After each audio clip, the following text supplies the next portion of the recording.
All right. Well, good morning, everybody, and Happy New Year. It is Tuesday, January 14th. We are here at the Fairbanks Economic Development Corporation for the very first Energy for Alaska Task Force meeting of 2025. Very recently, the Department of Labor released the latest trends for January, which was built around the outlook, the forecast for employment across the state and, of course, here in our community for 2025. And so I thought it'd be a really good way to start our discussions for the year. So our guest is Ms. Karinne Wiebold, researcher at the Department of Labor, economist, it says right there on her slide. And so we'll just go ahead and get the show on the road. As always, I'm going to be trying to monitor the chat box. So if you have any questions, you can post them there. But as always, you all are well versed. If you have a question, you have a comment, you don't have to wait. Just go ahead and throw up your hand and look to be acknowledged, or you can just take yourself off mute and fire away. All right, without further ado, Ms. Wiebold, thank you so much for being here with us. Absolutely. It's my pleasure. I'm sorry that you guys can't see me. I got to tell you, you're missing a lot. I'm looking just really perky this morning. You guys get started a little bit earlier than I do, so it's kind of fun. So I wanted to start with a little bit of like how I know Fairbanks, because I'm a little bit more connected to Fairbanks than you might guess. I was born in Fairbanks Memorial Hospital. I lived in a dry cabin in Esther for a while. I attended a handful of schools up there, and actually I forgot one of them. There was an elementary school in like Shannon Park for a while in like the 80s, and I think that one's transitioned, but I went there too. And I worked at Hot Licks and Pikes and Hometown Nursery and somewhere in the Bentley Mall. So I lived there until I was 18, and then I moved out. And my family came up, my grandpa on my mom's side came up to work construction after the flood. And my dad's dad was at Eielson. So that's kind of how we all ended up here. Prudhoe ice cream is the best chocolate ice cream ever. Yeah, Prudhoe is unparalleled. I'm still looking for something like that. So I wanted to start by talking about basically how we came into the pandemic, because we're almost done talking about the pandemic. It seems like it's been lasting forever, but there's still a little bit to talk about here. So one of the things you can see from this first chart here is that the US was on a pretty steady growth trajectory, interrupted by COVID, but picked up pretty quick. And by mid 2022, the US was at pre-pandemic levels and then has been growing past since. Alaska has a much more complicated story. You can see in this chart, we've got our state recession, so 16, 17, 18. We were just starting to add jobs in 19, crashed down with the pandemic, and then we've had a much more sluggish recovery. The good news is that by the end of 2024, Alaska had overall recovered. So we are now in a growth trajectory as well. This is looking at the Alaska growth rate versus the US. And the reason that this is remarkable, you can look at this chart. Alaska is the dark line, US is the lighter line above. But the US has been outperforming us for a decade or more. And so ever since the Great Recession, which was pretty rough on the US, but really only gave a glancing blow to Alaska, we've been lagging. And this year, actually 23 and 24, we started to pull ahead of the US in our growth rate. And that is remarkable in some ways, but also, as you can see here, kind of not remarkable, because we've been really steady as she goes. It's the US that has slowed down. So it's still good for us in that when we are growing more than the US, we have more draw to bring workers here. And as we will get to, and as I'm sure everyone here knows, we need more workers. So this is looking at the Fairbanks growth rates for the last decade. You can see the recession. Fairbanks actually started growing a little bit in 18, so you came out of the recession, the state recession, a little bit before the rest of us. And then the highest growth in 23, we're expecting 1.3% growth. That's 500 jobs in 2025 for Fairbanks. Here we're looking at the table for Fairbanks jobs. We're looking first at 23 to 24. You You can see you grew at 1.9% and added 700 jobs. And then in 24 to 25, we're looking at adding probably 500 jobs and 1.3%. The exact numbers, we're pretty good at this, but we're not always going to get everything exactly right. But big picture, what we're expecting to see in Fairbanks is steady growth on all sectors or stability, with the exception of local government. And those losses we think are going to be tied to public schools. I think we've seen some examples of that already, several closures in the very recent past. So, Miss, if you don't mind, there's a lot of information on that slide. I would pause just to allow for questions if anyone has any. We predicted last year under our analysis that there would be growth in transportation and warehousing, particularly relative to a lot of the development on the North Slope, for which we're a hub, the mining activity. So it's neat that your numbers are bearing that out. Yes, and we're expecting the same thing. You're well posed to benefit from the infrastructure projects in and around Fairbanks, as well as throughout the state. You're well posed to be contributing to the growth on the North Slope with their construction, transportation, obviously a complement to that. And then for warehousing and transportation is kind of a combo, but that new Amazon center that's coming in is an exciting development there. And as somebody who grew up in Fairbanks, I'm really excited to see that Kmart building being used for something. I would have one question. I see percent change, 16.7% for manufacturing over the span of 23-24. Yes. Do you have any information on that? That's an interesting data point. It is. It is. I don't have really good information on exactly what was driving that. You do have some interesting manufacturers up in Fairbanks, as I'm sure you guys know, including like the tent supply place. But manufacturing also includes marijuana manufacturing, not the growing, but when you're making like the distillates or the cookies or something. It includes bakeries and food products as well. It includes clothing. So it's pretty diverse.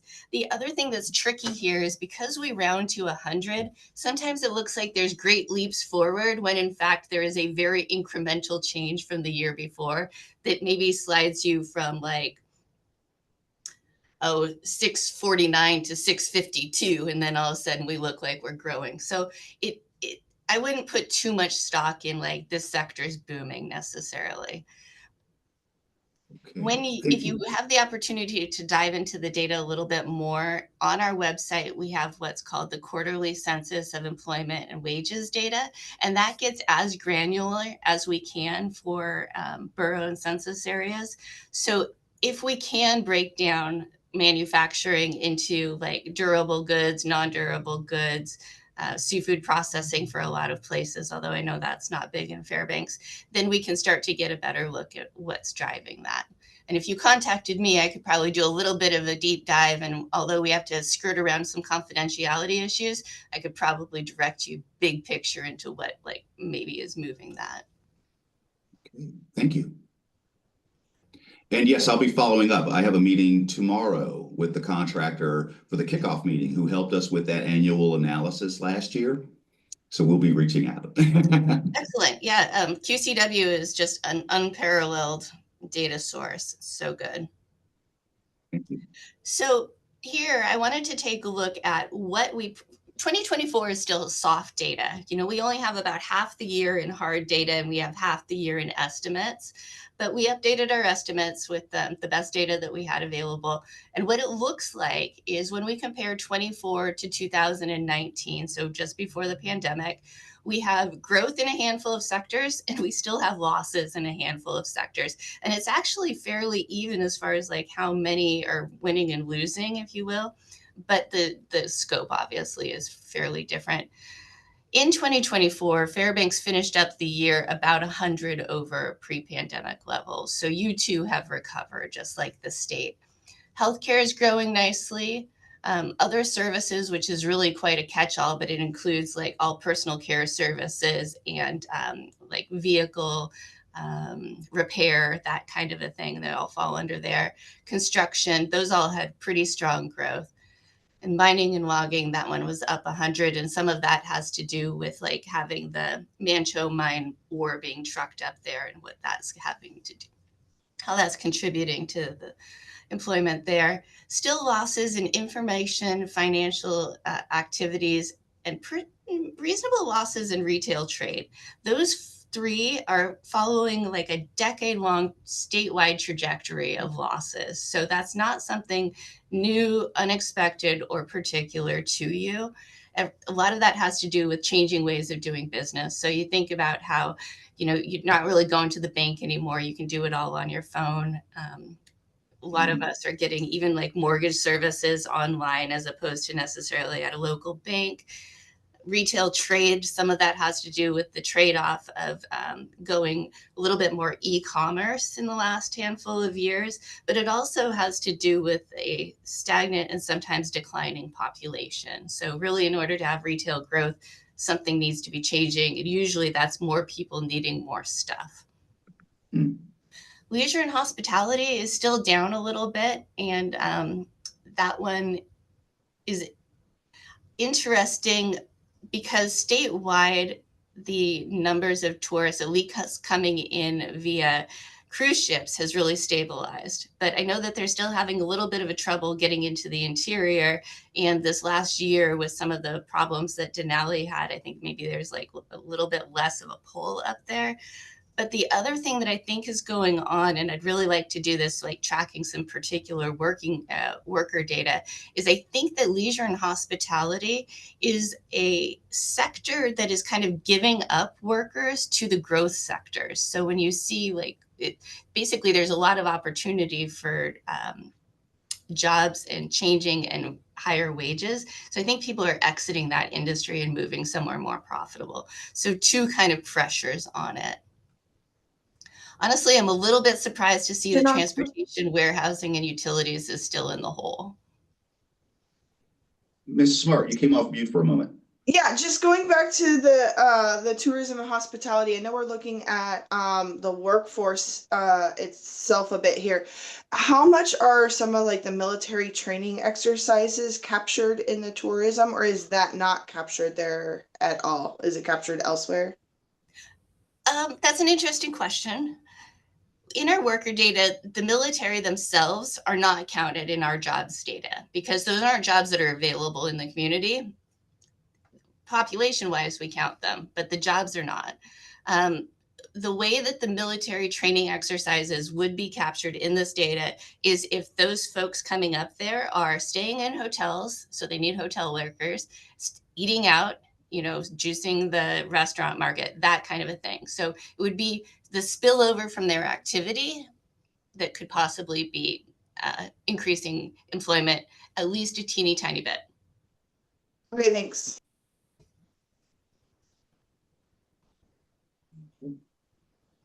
So here I wanted to take a look at what's happening with the school enrollment. And I don't think this is going to be any surprise to anybody. In fact, I heard Jim talking about this before we started up the meeting too. But enrollment's been down both at the university and at public schools. It's been down, over the decade. We had a pretty long slide, more or less, for both of them going up to 19, and then a COVID drop. Public school enrollment has kind of gone up again, but also fallen in more recent years. I'm not exactly sure what's going on with that. And I was kind of curious if you all in Fairbanks had a better idea of why school enrollment has dropped like just in the last year or two, when you'd think it would have kind of rebounded back to pre-pandemic levels, assuming that the number of children hasn't really changed. Well, I think some of the parents have opted out into some homeschool and charter schools type stuff. Karinne, that's been part of it. And the governor kind of talked about that in his last op-ed in the News Miner. That's going to be a big thing for him in the new session coming up next week. But I can't, talk about every number and why, but part of that has been parents opting for alternative education. Yeah, That makes a lot of sense. And I had a suspicion of that too.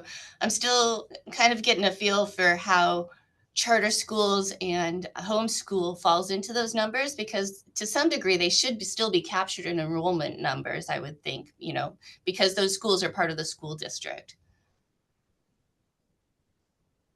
So UAF also on a long decline. We know there's been some really massive budget cuts, mostly in that 15 to 18 period, but with that real cut budget down like 25%, there's been losses in their employment, and obviously there's been some reductions in enrollment as well. Although, as you can see, enrollment has really stabilized in the last handful of years. So we're kind of at a steady state there. Part of the tumble in UAF enrollment, though, was a strategic decision many years ago to essentially have some specialization across the system per campuses, with UAF taking the advanced degrees with less focus on undergrads. And so that it shows. Excellent. Well, that is really good information too. Do you have any idea, Jomo, when about that took place? Whitaker and I talked about it. Former Mayor Whitaker and I were talking about it. Was it Hamilton? Might have been during the Hamilton era of UA president. Mm-hmm. Okay.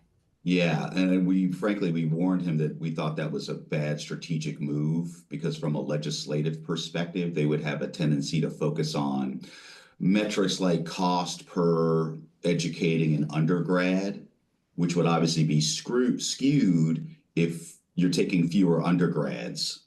But either way, yeah, there was a strategic decision made, and of course they've been trying to walk it back in earnest the last several years, and I believe enrollment was up last year for the first time in many years for undergrads.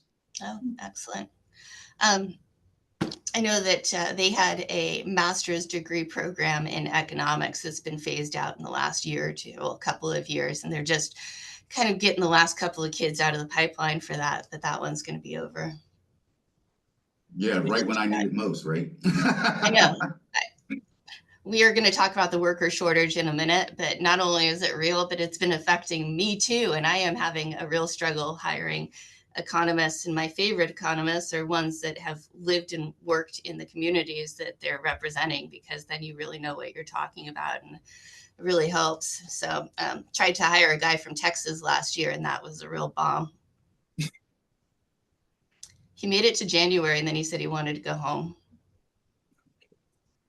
All right, so let's look at the military numbers for Fairbanks.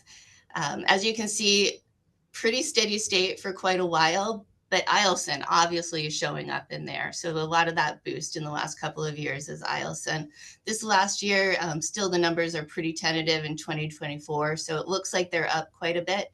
And then, as you guys know, there's going to be additional 200 or so troops coming up with those refueling tankers, is my understanding, in the next year or two. So let's talk about inflation for a minute. This has really been quite the dynamic situation. Right now in 2024, and we're about to have full year 24, it's only half year right now. It looks like we're at about the 10-year average, so fairly normal. But if you look back over this 10 years, there's nothing normal about it. We've had low inflation, we had deflation for a minute. That's very odd. We've had the highest inflation at 8.1% that we've seen since the 80s. So it's really been quite a mixed bag. One of the things I hear people talk about a lot is like kind of on the street. We're talking about change over time. So our prices continuing to escalate and how quickly. But what people tend to really care about is what's the price level and what was it last time I was paying attention, and have my wages and my costs caught up to that. So it's still pretty tricky. The price levels on a lot of things are high, and it's still changing. I think in this next year, it's going to be really interesting to see what happens with this combination of factors that I'm lightly thinking about right now. We've got the possibility of some hefty tariffs, and we don't know what those are going to look like or what they're all going to hit. And then we've had, just this very recent example, these massive wildfires down in California, and what that might do to some of the construction costs. When Katrina hit, we saw construction costs for a lot of raw materials just escalate rapidly. And so that could be something that we have to deal with this year as well.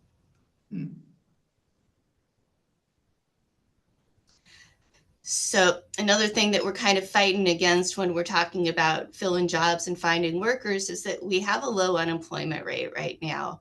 You can see here, Fairbanks is a little bit tighter of a labor market than the state as a whole. And both the state and Fairbanks are down over their long-term norm. So pretty tight there. Same thing in the US. It's definitely lower than it has been historically. It's a little bit lower than us, so we have a higher unemployment rate. That's been kind of like our norm though for decades. So it's almost abnormal when we have a lower unemployment rate than the nation.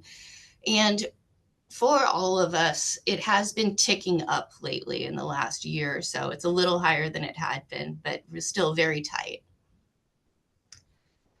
At the same time, we have a lot of job openings and a lot of opportunities for workers. Again, this has gone down since kind of the peak in 22 and 23, it's decreased. But if you look back over our long-term averages, it's quite high.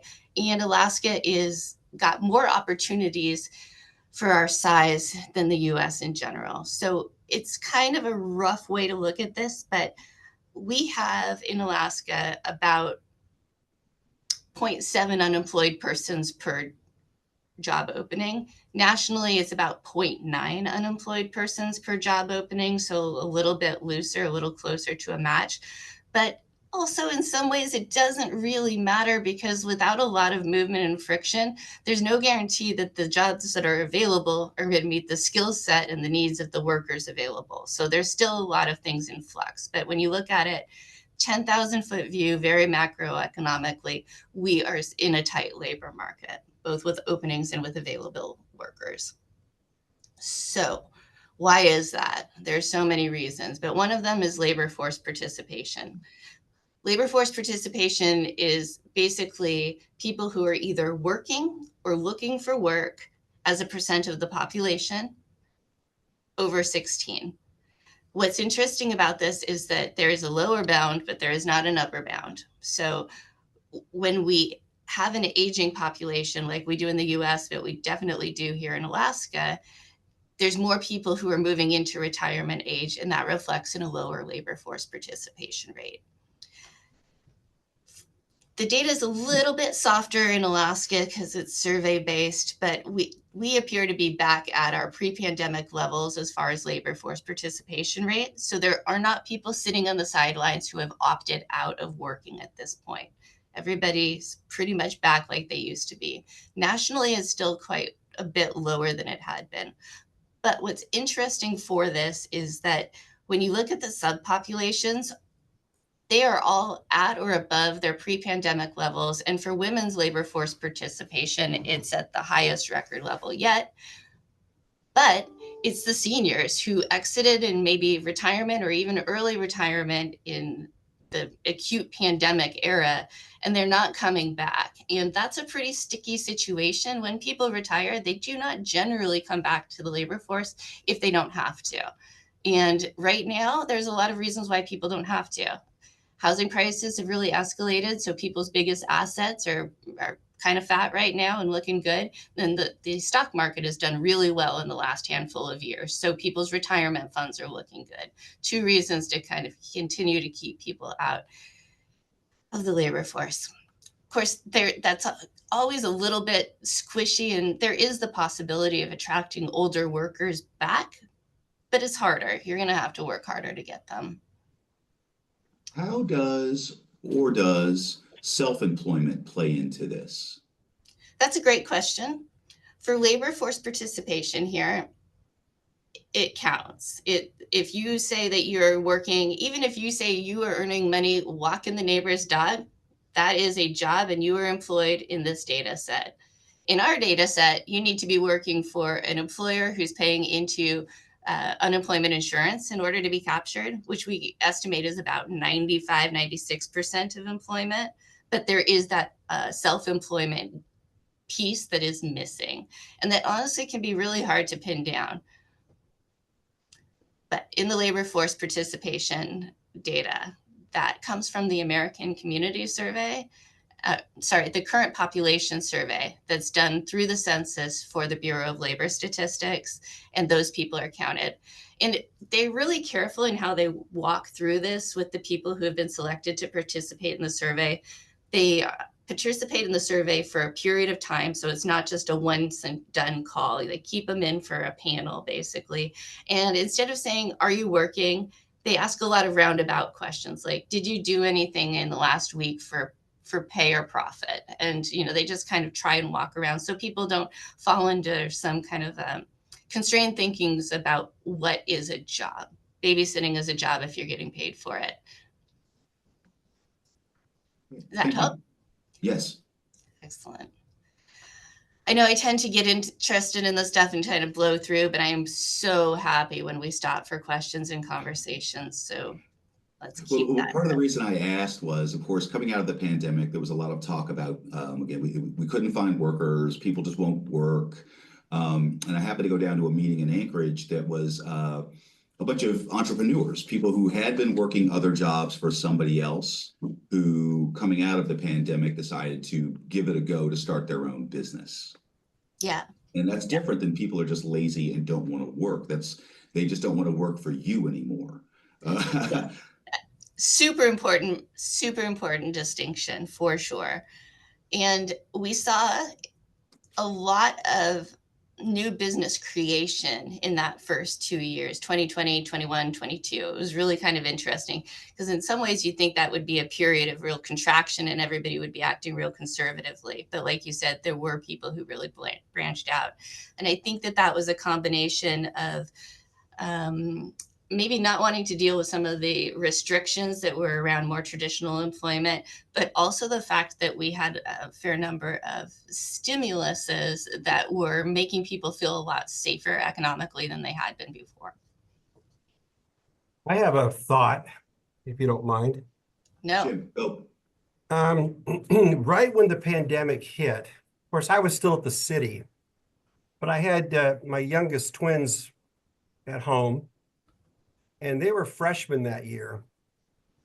And their whole high school career was really odd, those 4 years.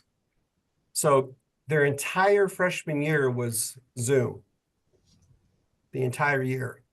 The entire sophomore year was half Zoom, half masking.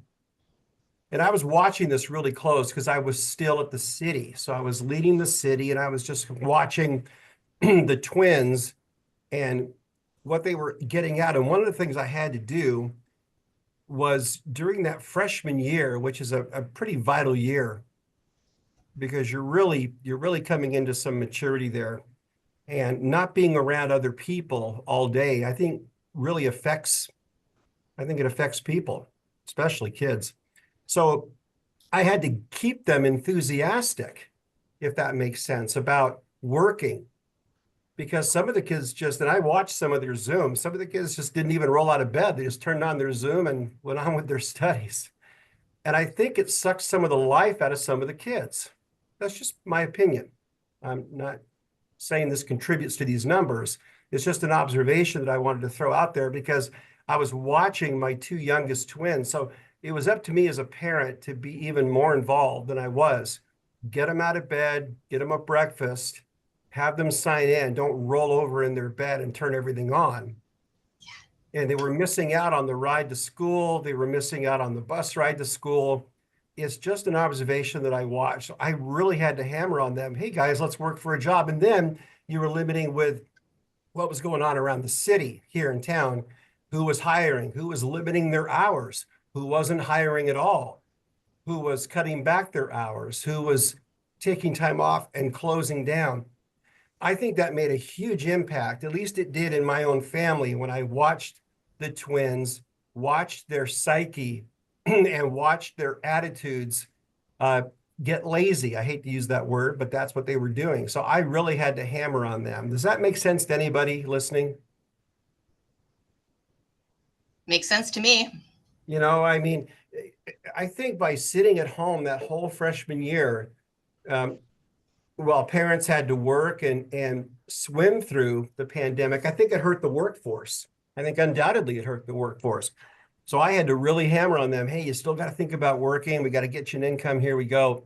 And then they got creative. DoorDash really took off, and there was a lot more of that stuff. For one thing that we got hit with, a lot of things got born as far as jobs and creativity with people. And I applaud folks that did that.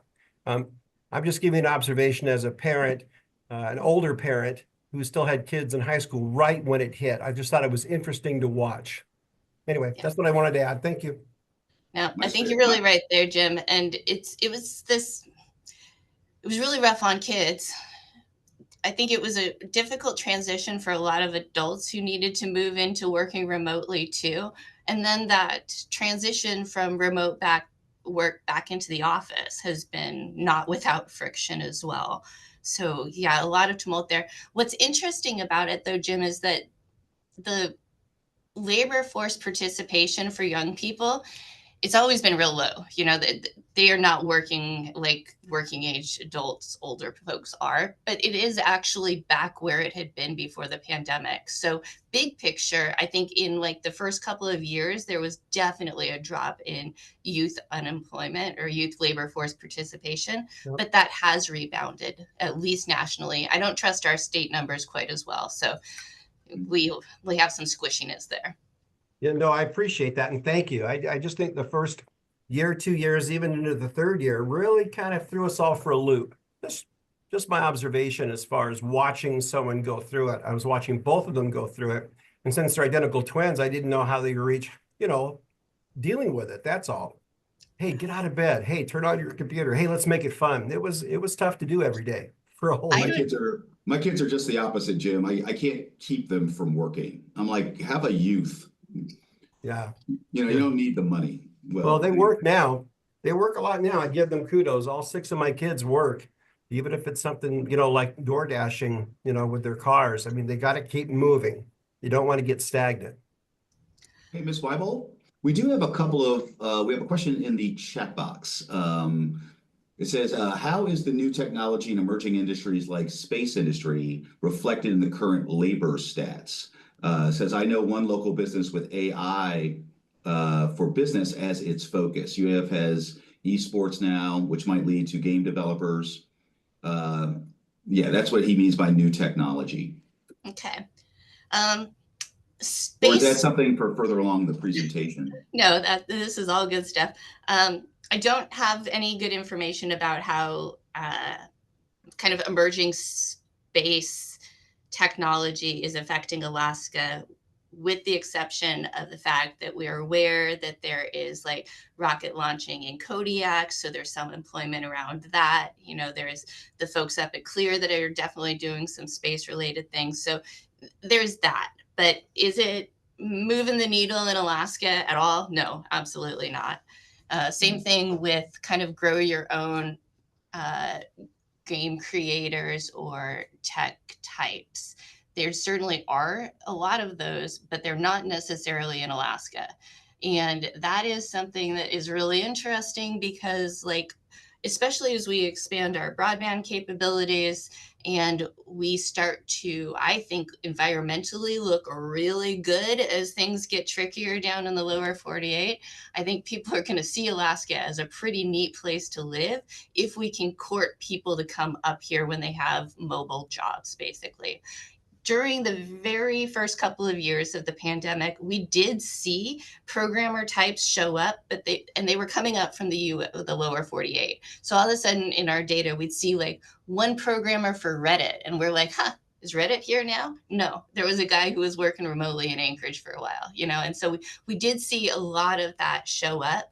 But even when I say a lot, I mean like 100, and mostly in Anchorage. So it's a tricky one. It really hasn't shown up in a way that particularly increases our employment, but it doesn't mean that that's not a growth possibility for us and something that we're probably becoming better posed to take advantage of all the time. Actually, that beggars a question. When we talk about things like possibly establishing large data farms, what bucket would that go into as far as employment?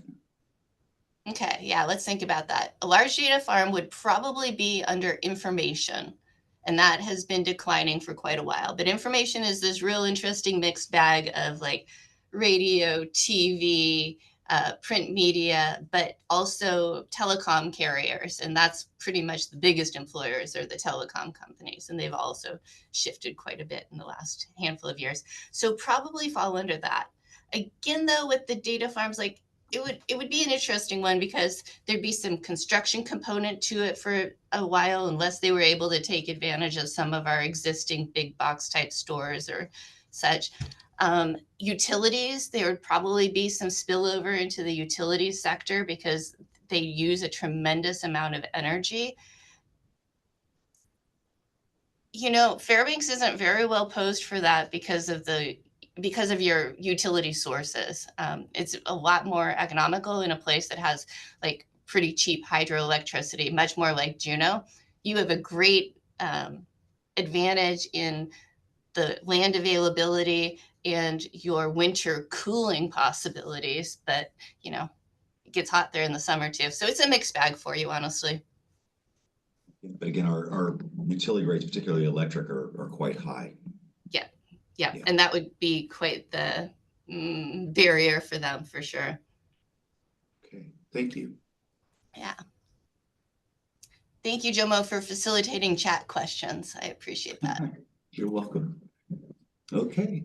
So let's look at net migration. This one's really interesting.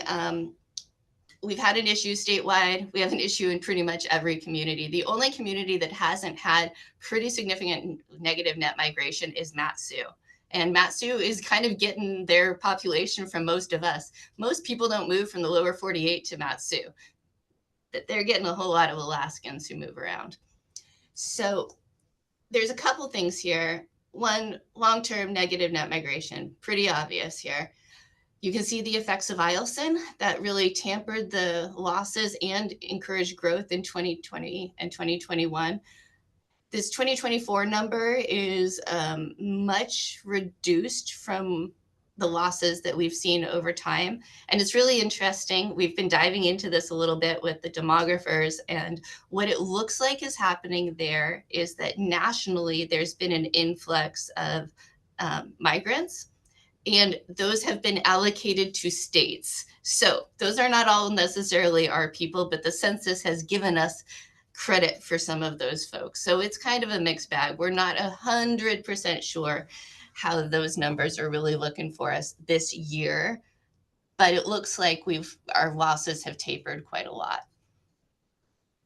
That was an interesting comment you made relative to Mat-Su. Mm-hmm. My understanding is in our community, the fastest growing or least depopulating area is North Pole. In both instances, they're kind of the bedroom communities for the larger communities where you can still get a decent, you can find lodgings, a good piece of land at a lower price. Yep. And North Pole is so nicely located for both military bases that it has a huge advantage there as well. I was curious with North Pole. It was a while ago, I was reading about some of the water quality issues and contamination, and I was wondering what you guys thought about how that was affecting the housing market there. I see Merrick Turch online. Oh, I also saw Tom Hewitt jump up. Tom, from Merrick Turch? I know that we've been working on it. They did do City of North Pole did some expansions to their water system with federal support. So that helped a bit in the core. I just haven't heard as much about, well, it's that double whammy of first we had sulfolane coming off of the old refineries. And then, of course, we had the PFAS. Yeah. Mayor Turch, Mr. Hewitt? Yeah, thanks, Jomo. I appreciate it. It really hasn't affected real estate out here in the North Pole or Moose Creek area. Mm-hmm. In fact, in Moose Creek, it's only improved it with the addition of city water. The water out there in Moose Creek was pretty rough to begin with, so I think that has actually helped the area more than it has hurt. And then along our North Pole corridor here along Badger Road, that second expansion that ran out due to the sulfolane has helped and hurt in both ways. People typically don't want to pay for watering their lawn with city water. But those people who are moving in from other cities, military and whatnot, do appreciate the fact that they're on city water and can have a landscaping well out in those non-contaminated areas, even though they have city water. So it really hasn't affected, other than some disclosures on the realty side, other than helped our interior area as it's growing. Thanks. Yes. That's a great question. I appreciate that. So, Larry, I'm particularly interested too. Are you seeing much for new construction in the last couple of years, particularly with the Eielson folks coming in? So yeah, in the city, we've seen quite a bit here in the last 3 years. There's been quite an expansion inside the city and some outside the city. I can't speak to that as well as the stuff inside the city, but I don't have numbers as far as how many domiciles or rentals that we have put in the city in the last 3 years, but it has been substantial out here. Oh, that's exciting. We did have an uptick in construction, and yeah, North Pole got the biggest share of that uptick. Again, starting in say the 2018 through 19, as people expected those incoming service members. Mm-hmm. I will say I was in a meeting. Was it last week before, and a banker noted that they actually have the lowest number of construction loan applications that they've seen in a long time. So that seems to have softened, and we're going to have to see if this KC 135 announcement has a further stimulating effect. Yeah, absolutely. And interest rates have really played such a part in all of that. They leveled off. 23 and 24 have really similar interest rate levels, but a lot like when we talk about inflation, you remember the last time it was good, and so it's pretty hard to wrap around having this 5-6% interest rate if you could have had a 2 if you had done it a handful of years ago. So that's a challenge. And we were also seeing bigger picture that's starting to lock people into their existing homes, even if they might prefer to move, is that sometimes you just can't afford it between the change in interest rates and the rising sales prices. You could end up selling and getting less than what you sold. And that's a tough sell. Also, from the banker side of things, as I was a mortgage lender for years and a home builder lender for a long time, and that plays a role too, because a lot of the banks didn't want to put out spec home money. Mm-hmm. Spec home is, hopefully they'll sell, and it costs money to hold them. You got to pay the taxes and the interest on the construction loan, and some of the financial institutions got gun shy putting money out there unless the builder had their own money, and sometimes they did. They built their own homes one at a time, two at a time, and that worked pretty well. But I think some of the lenders got gun shy over the past couple of years too. So hopefully that loosens up as well. Thank you. Yeah, absolutely. And, it's a tricky time because we really need housing, especially statewide. We're just, it's really tight. The inventory is down. Things are flying off the shelf pretty fast. The number of days on market is like a real low at this point. So, there's a lot of people who I think would buy if they could, so there's the issue of availability, and then there's the issue of affordability and how that kind of combines. But at the same time, what we can see is that demand's still quite high. My first mortgage loan was 22%, so I don't mind anything under 10 to me is good. I think we need to hear more of that, honestly, like just kind of in general conversation to help people normalize what an interest rate was when we weren't in this period of really trying to juice the economy. So I appreciate hearing that. Hey, I Ms. know I've got, Wiebold? yes. Oh, no, I'm sorry. Looks like we're rounding towards the top of the hour, and I just wanted to make sure we got all the way through the information you wanted to convey. Let's hit a couple more things real quick. Okay. So working age population, 18 to 64, these are your workers. These are also your parents. These are also the people most likely to move in and out of a community. They're more mobile. So here you can see that back in 2013, this was the whole statewide peak. Everybody had the most working age population back then. It's been on a decline. Again, you can see Eielson popping in here, but really big picture, what I think is most remarkable is that unlike other areas, you've been fairly steady over the last 6 years, 5 years. So losses, but not as bad. You're down about 6,000. That's 9% though over that decade, and that's considerable. Statewide, we're down 34,000. Anchorage is down 19. So everybody's suffering.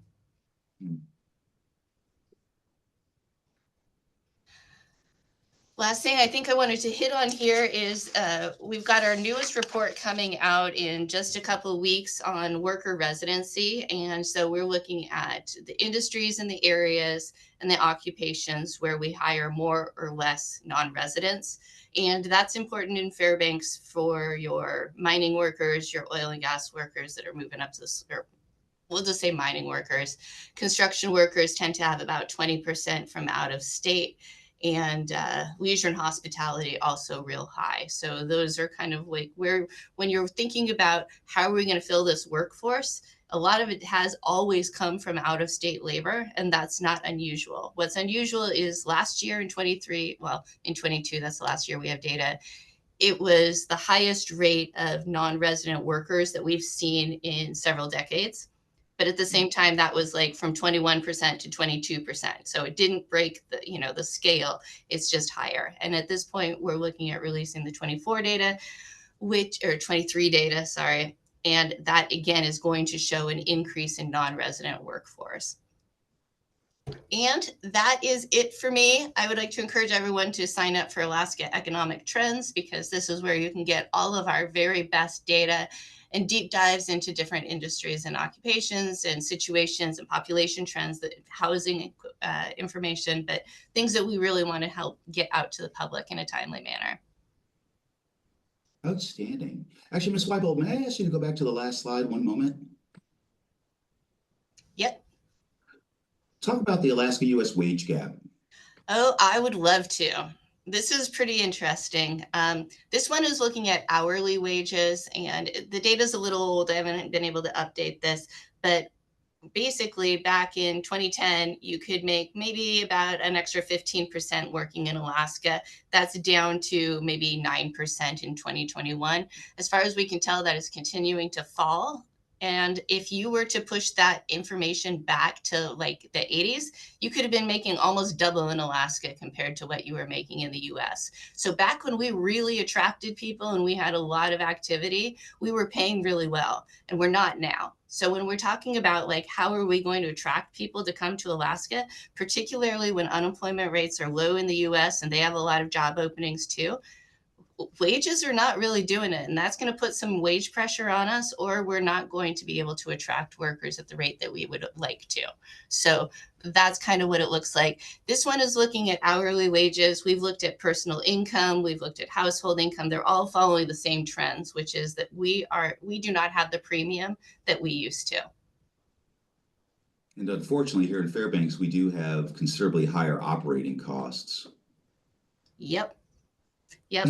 You know, when we look at Alaska big picture, we are not as relatively expensive as we used to be. 80s, 90s, early 2000s, we were relatively more expensive.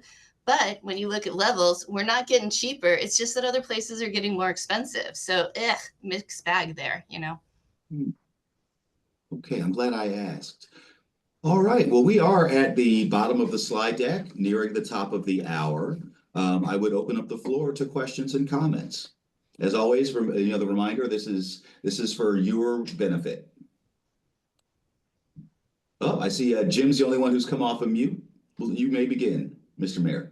Oh, I guess I hit that. Well, that was a mistake, but I'll just thank Karinne for joining us. That's good information, and it's always good to reflect at the beginning of a new year. It'll be interesting to see with all the new changes what happens, at the end of this year. I mean, everything ebbs and flows, no doubt about it. No matter who's in charge or who's elected or who's not, everything ebbs and flows. And hopefully Alaska comes out of this thing looking really good, and all these numbers look even better year by year. But thanks for the good information. I appreciate it. Well, beginning of a new year, but also right at the very top of a new legislative session where our Right. policymakers can convene to try to address some of our challenges and capitalize on opportunities. Yeah, that's right. All right. Well, again, I'm looking at the list. Again, are there any further questions, comments? Not related to this tangentially in the future. Jomo, are you free as soon as this is over? Because if you are, I'd like to pop down the street and chat with you for about half an hour. I'm afraid I can't. I've got to run over Okay. to, it's Mayor Cruz has his Polaris Building Working Group. All right, well, give Did David my not. regards. I will, but I'll ping you as soon as I'm getting out. All right, cool. Thanks. You're welcome. All right. Well, I would remind everybody, I'll say right at the top, again, Ms. Wiebold, thank you so much. Yeah, I saw the reporting and knew I just had to have a presentation. Our Yep, group would no want to do a problem. deeper dive. So thank you. Again, everybody's got the QR code where you can actually find the Trends magazines. And of course, you can always Google Alaska Department of Labor. They have a wealth of information on their website. I mean, a wealth of information. And so if you'd like to do further reading or learning relative to the Alaska economy, the Department of Labor produces just a lot of great data as a great source. All right, well then without further ado, I'm gonna go ahead and stop the recording.